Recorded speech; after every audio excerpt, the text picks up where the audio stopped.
E aí, galera, tudo bem com vocês?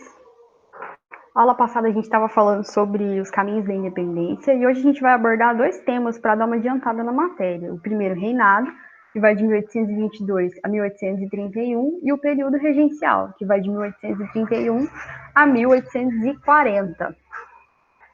Então, o que a gente vai perceber aqui nessa aula? Que nessa fase da história do Brasil independente, ele tem algumas características que são principais. A gente vai compreender que as bases socioeconômicas do Império Brasileiro tinham componentes tanto do liberalismo político, em função dos quais o regime sociopolítico assumiu características que eles vão corresponder aos interesses da elite dirigente que tinha se firmado com a independência.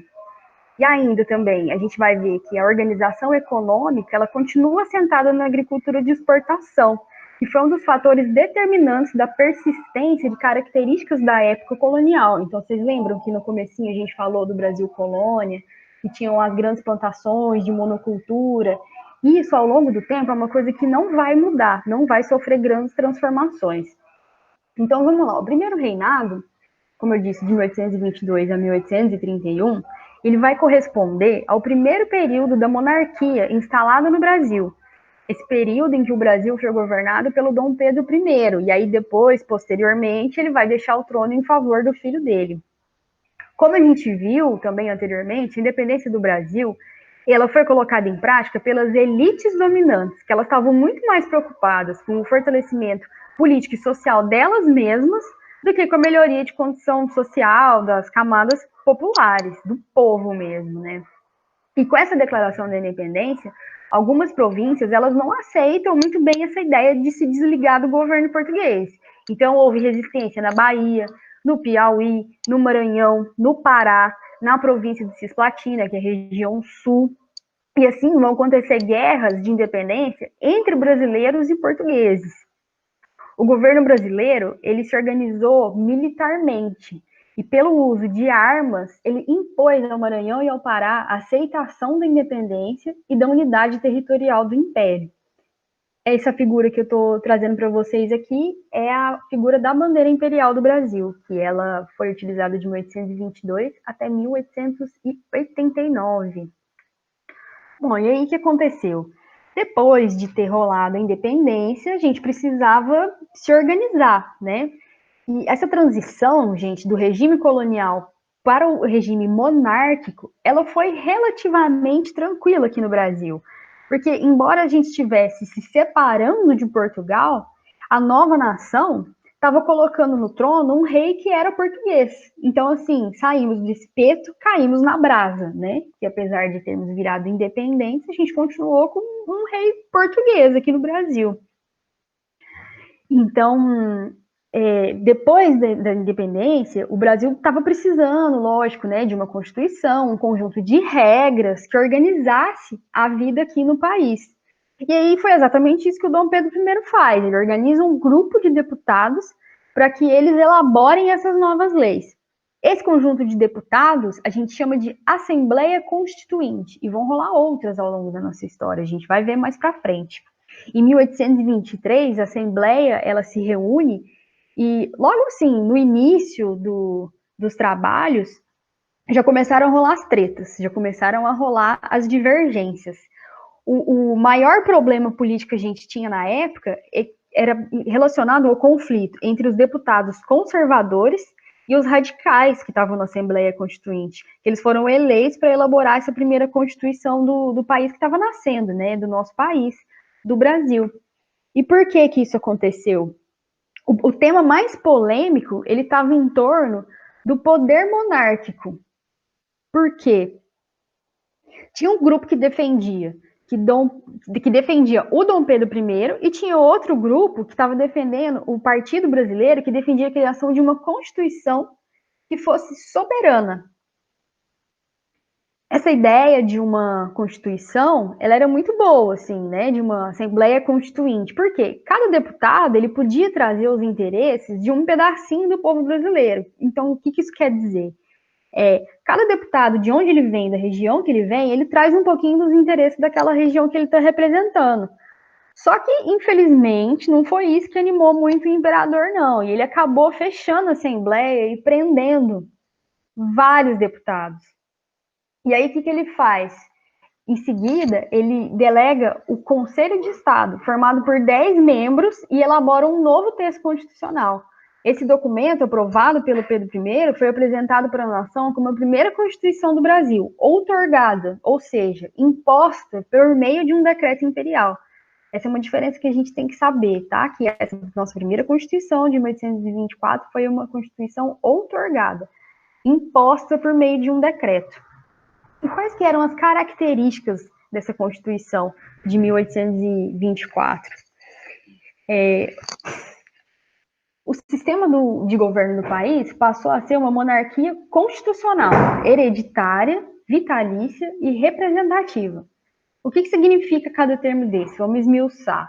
Monarquia constitucional é uma forma de governo em que o rei comanda, mas ele deve respeitar a Constituição. Inclusive, é uma forma de governo que ainda é utilizada em vários países. Apesar de você ter um rei, apesar de você ter uma monarquia, existe uma Constituição que deve ser respeitada. Então, assim, temos um pequeno passo além do absolutismo, que o rei decidia tudo, que o rei era quem promulgava todas as leis. Então, na monarquia constitucional, a gente vai ter a figura do rei, mas ao mesmo tempo a gente tem a Constituição, um conjunto de leis que deve ser respeitado por esse monarca. Ela era hereditária. O que isso significa? Que algo vai passar de pai para filho, né? Ou seja, a coroa do Império do Brasil passaria para o filho do Dom Pedro I. E ela era também vitalícia, ou seja, é algo que uma pessoa vai possuir até o dia da sua morte.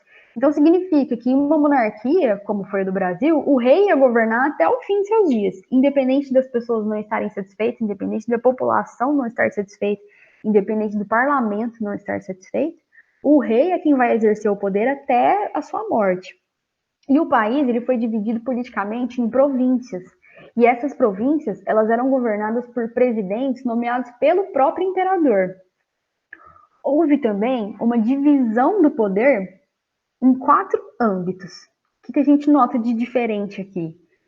Tem um poder moderador, executivo, legislativo e judiciário. Como funciona a nossa Constituição nos dias de hoje? A gente tem um poder executivo, que executa a legislação, a gente tem um poder legislativo que elabora as nossas leis, e a gente tem o poder judiciário que julga a execução dessas leis, certo? É o poder de julgamento. E aí, na Constituição de 1824, a gente vai ter ainda a presença do poder moderador.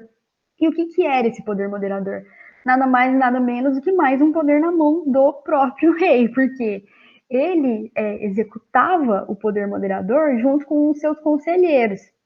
O imperador, na verdade, ele era inviolável, era sagrado, não estava sujeito a nenhuma responsabilidade legal, e ele exercia o poder executivo junto com os seus ministros, escolhidos por ele, e o moderador com os seus conselheiros. Então, assim, se rolasse alguma treta, alguma discussão em relação à legislação, em relação ao executivo, em relação ao judiciário, era o poder moderador que estava nas mãos do próprio rei que ia decidir, o próprio imperador que ia decidir. A religião oficial estabelecida foi o catolicismo. E a Igreja Católica, ela ficava subordinada ao Estado, sendo concedida a liberdade de culto e outras religiões em espaços particulares. Então, publicamente, a religião aceita era a Igreja Católica. Oficialmente, a religião seguida era a religião católica. Havia liberdade de culto? Havia, desde que isso fosse feito em espaços privados, em espaços particulares, porque publicamente a religião oficial era a Igreja Católica. Hoje em dia a gente tem o quê? Um Estado laico, entre aspas, né? Porque a gente ainda nota que existe muito essa figura de falar de Deus e falar de religião aqui no nosso país. Isso é uma coisa ruim? Não é uma coisa ruim. Mas o que significa um Estado laico? Significa um Estado que nega a existência de Deus ou que proíbe algum tipo de religião? De forma alguma. O Estado laico é um Estado que não possui uma religião oficialmente estabelecida, exatamente para que todas as pessoas tenham a liberdade de culto, tenham a liberdade religiosa e que a religião ela fique restrita a esses espaços privados. Porque o Estado tem que ser um ambiente o quê? Neutro, certo? Então, o Estado laico não é a negação da religião, muito pelo contrário. O Estado laico é o Estado que respeita todas as religiões e que não se posiciona exatamente para que todo mundo possa se posicionar. E não impor nada por meio de leis, por meio de decisões, de uma religião que de repente pode não ser a sua, pode não ser a minha. Não faz sentido eu, que sou do candomblé, obedecer leis que são do protestantismo, leis que são evangélicas. Então, o Estado laico é um Estado que respeita essa liberdade. Na época, não era assim que funcionava. Na época, a religião oficialmente estabelecida era a religião católica. E o voto, ele era censitário, baseado na renda do eleitor. Para ser eleitor na época, não era qualquer um que podia exercer a sua cidadania como a gente faz hoje, pegar o nosso título de eleitor e ir lá escolher os nossos representantes, independente de qualquer coisa. A única coisa que a gente precisa fazer é ter o título de eleitor legalizado, tudo certinho, né? Mas na época não era assim que funcionava, não. Para ser eleitor, era preciso que você tivesse pelo menos 25 anos, até aí ok, entre aspas ok, né? Hoje em dia com 16 a gente já consegue tirar o título, mas era preciso também ter 100 mil réis de renda anual. Para ser deputado, era preciso 2 mil réis de renda anual. E senador, então, era 800 mil réis por ano. Os presidentes da província, das províncias, como eu falei, eles eram escolhidos pelo próprio imperador. E a Confederação do Equador. O que foi a Confederação do Equador? Embora o Brasil ele tivesse se desvencilhado ali do jugo português de uma forma bem menos turbulenta do que os outros países da América espanhola, né?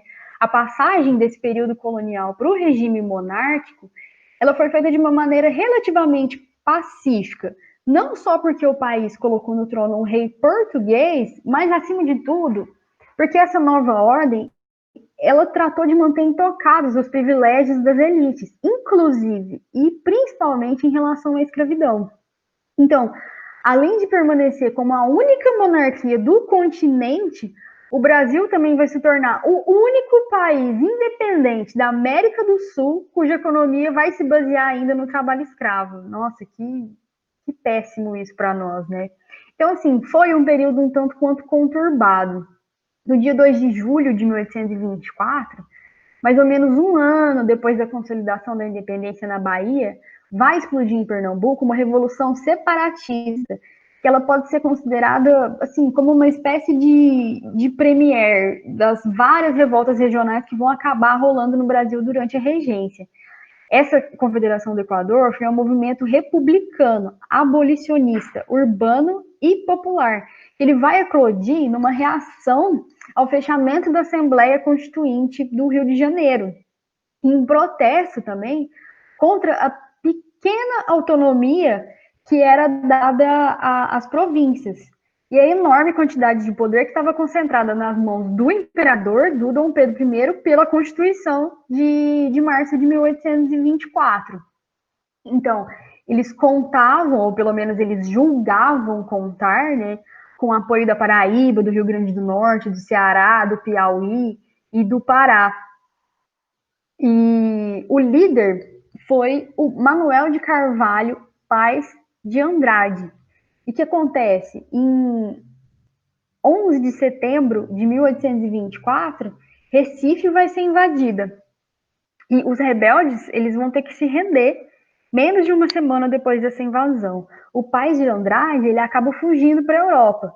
Mas outros líderes, entre eles o Frei Caneca, eles foram condenados à morte. Então, assim, foi um movimento duramente reprimido. Vou tomar uma água. E a abdicação do Dom Pedro I? Por que Dom Pedro I acaba tendo que abdicar do trono? Ele vai se envolver num monte de crises internas, tanto internas quanto externas. Ele também vai incompatibilizar, ele gerou conflitos que ele acabou gerando uma incompatibilidade com o exército, com o povo também, com os políticos também. O Brasil começou a se endividar muito e Portugal começou a se rebelar. Ele declarou também uma guerra argentina que foi assim desastrosa. A partir de dezembro de 1825, ele foi vencido em Ituzaingó em 1827. E aí o exército ele acaba se afastando do imperador, porque ficou indignado com essa derrota, com a presença de portugueses no comando das tropas. Ou seja, foi uma cisão ali entre o imperador e a ala militar. O povo foi recrutado à força. E aí a galera também começou a odiar o Dom Pedro. E aí, como se não bastasse, esse conflito ainda deixa o Brasil mais endividado ainda do que já estava. Essa crise financeira que começou lá em 1825, quando teve para obter de Portugal o reconhecimento da independência, né, que o Brasil foi forçado a pagar aquelas 600 mil libras para a metrópole, aí o negócio subiu, explodiu. Então, assim, no mesmo ano o Brasil estava negociando o seu maior empréstimo externo. A gente já estava de novo afundado na dívida. Vocês podem ver que é uma coisa que a gente fala bastante, assim, né? A nossa história está sempre permeada por dívidas externas, assim. E aí, em 7 de abril de 1831, o Dom Pedro ele vai acabar abdicando o trono em nome do seu filho de 5 anos, o Dom Pedro II.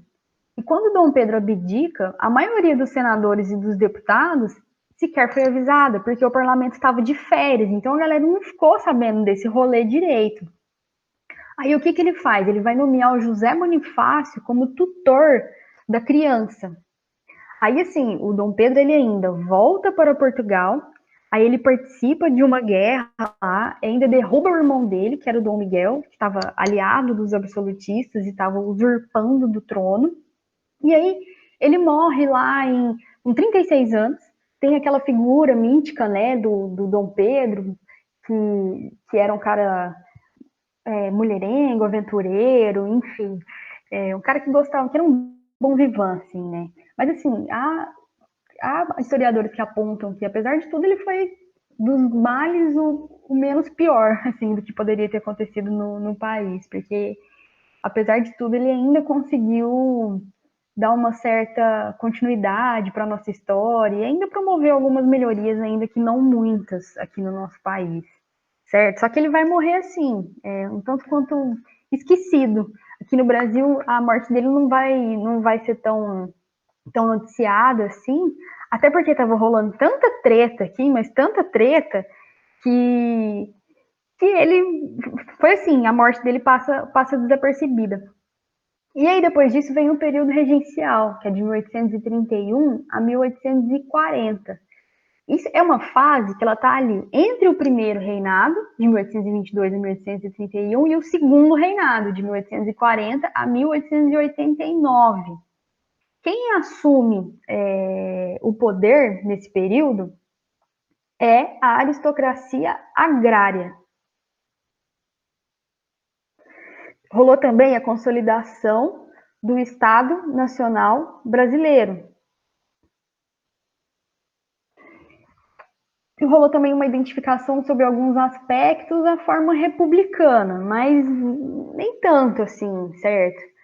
Porque rolaram várias crises sociais e políticas em algumas províncias.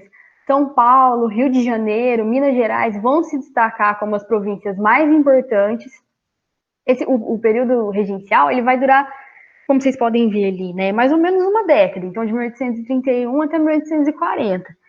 E essa fase de transição, né, entre o primeiro e o segundo reinado, o período regencial ele ainda vai ser dividido em duas fases. E cada uma dessas fases vai ser dividida ainda em dois períodos. A primeira fase é a da regência trina. Ela vai ser subdividida em regência provisória e a regência permanente. E a segunda fase vai ser a da regência una, subdividida nas regências do Diogo Feijó e do Araújo Lima. A fase da regência trina. Quando o imperador Dom Pedro I renunciou ao trono, em abril de 1831, era o príncipe herdeiro que deveria assumir o seu lugar, certo? Lembra da Constituição que o poder era hereditário? Só que a Constituição de 1824, ela previa também uma idade mínima para o novo imperador tomar posse do seu cargo. E acontecia que o príncipe ele não atendia esse requisito. Então, por isso que ele vai ficar sob a tutela do José de Bonifácio, escolhido pelo próprio Pedro I. E aí, o quanto o Brasil, ele passou a ser governado por uma regência trina de maneira provisória. A renúncia do imperador tinha acontecido durante o recesso parlamentar. O parlamento estava de férias, então não foi, por esse motivo, não dava para eleger os regentes permanentes. A eleição dos regentes permanentes, ela vai acontecer ali quase 3 meses depois. Só um dos integrantes da regência provisória, o brigadeiro Francisco de Lima, é que foi mantido no cargo. Essa trina, ela governou o país por cerca de 4 anos ali, né? Quando uma reforma constitucional, o Ato Adicional de 1834, vai instituir a regência una, para a qual aí sim é realizada uma eleição em 1835. O Diogo Feijó, ministro da Justiça, no início ali do período regencial, ele foi escolhido como o novo e o único regente. Aí a gente passa para a fase da regência una. Então, parece um pouco complicado, mas a regência trina, a gente tinha 3 pessoas que dividiam o poder, na regência una a gente tinha uma pessoa que tinha o poder, né, que exercia o poder. Então, esse ato adicional, ele vai transformar a regência trina em una. E ele vai conceder poderes amplos para as assembleias provinciais. Então, assim, era uma expressão de uma nova correlação de forças, porque na medida em que aumentava o poder local, ao mesmo tempo, eles buscavam conservar um certo equilíbrio político, concentrando o poder central nas mãos de um só regente. Vários grupos sociais do país vão perceber que o governo estava frágil nessa época. E aí eles vão passar a exigir melhores condições de vida, e até mesmo algumas regiões elas vão começar a buscar nesse período a separação do país. Então teve muitas revoltas nessa fase, de 1831 a 1840. Por isso que eu falei para vocês que foi um período muito conturbado. Toda essa treta de revoluções, de revolta, foi a principal característica desse chamado período regencial. Então foi uma fase de transição política. E aí, assim, vai abrir, obviamente, várias possibilidades de mudança ali desde o seu início, certo? Esse é o sentido de toda agitação, assim, que foi verificada nessa fase da história do Brasil. Desde a renúncia do Dom Pedro até o golpe da maioridade, que pôs fim a essa regência, né? Então, quais são as principais revoltas do período regencial? A gente tem a cabanagem no Pará, de 1835 a 1840. A gente tem a balaiada no Maranhão, de 1838 a 1841. A gente tem a Sabinada na Bahia, de 1831 a 1833, a Revolta dos Malês em Salvador, em 1835, e a Guerra dos Farrapos no Rio Grande do Sul, de 1835 até 1845. Lá no Pará, a revolta política, ela vai lançar a província numa guerra civil muito violenta, que vai ali, né, se estender ali no Pará, de 1835 até 1840. Então, assim, foram 5 anos de uma revolta um tanto quanto violenta. A independência, ela chegou a ser decretada. Só que os rebeldes que eles Por que cabanagem? Porque os rebeldes, eles se auto-intitulavam como cabanos. Eles vão ser, assim, violentamente esmagados. E foi por volta, gente, de 30 mil mortos. Mais ou menos 20% da população da província. Já lá no extremo sul, na Guerra dos Farrapos, a Farroupilha teve uma sorte melhor, assim. A independência do Rio Grande do Sul, ela foi alcançada. E aí, durante os anos de 1835 até 1845, que ela estava denominada de República de Piratini, ela vai se manter separada do Brasil. Assim, vez ou outra, esses movimentos, eles fugiam do controle da elite e eles se tornavam verdadeiros levantes populares, assim. Só que as chances desses grupos alimentarem os seus projetos de independência, elas eram até grandes, porque nos embates com as tropas oficiais, os fazendeiros, eles armavam tanto os cativos e armavam também os homens pobres, né? Então, assim, nessa hora é bom ter o povo do nosso lado. Não era bem o que eles queriam, mas na hora de bater de frente lá, de pegar em arma, aí todo mundo tava no meio do rolê. Então, assim, além disso, esses movimentos separatistas, eles também criavam divisões nas próprias elites, no interior das próprias elites.